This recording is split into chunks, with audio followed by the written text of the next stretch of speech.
key thing I think you all want to know is, so what's the future hold? Like, where are we going to go? And this is a chart here of GDP growth, and I think this is important. This COVID recession that we just went through is very different, right? So this chart is quarterly GDP growth over the last 20 years. Tell me if you can spot the COVID recession.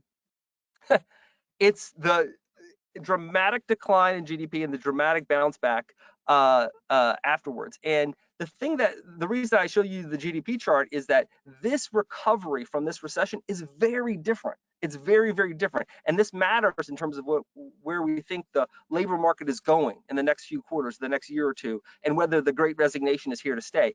This labor market recovery is really demand driven. It's really, frankly, an economy that's running very hot. Inflation is rising. Job openings, as I showed you earlier, through the roof.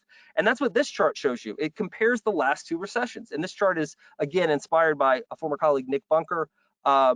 It shows you the job openings indexed to 100 from the COVID recession last year, which started in 2020, compared to the financial crisis recession that started in 2007, the job openings there. It took 76 months for the job openings level that was there at the start of the financial crisis in 2007. It took 76 months for it to recover. It took, during the COVID recession, it took 12 months. And you know what? In the subsequent months, job openings have exploded 50, 60% above where they were pre-COVID. That's what I showed you earlier. But the point is, this recession and recovery is very different, and it has implications for the Great Resignation. Now, we still have a ways to go.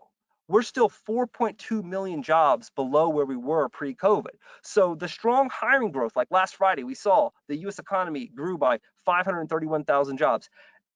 A lot of economists expect over the next few quarters to have very strong monthly jobs growth every month. Why? Because we have this hole of 4.2 million jobs to fill, and we have the 10.4 million job openings. So we expect hiring to be very strong. You're going to be facing tough competition for workers from other employers.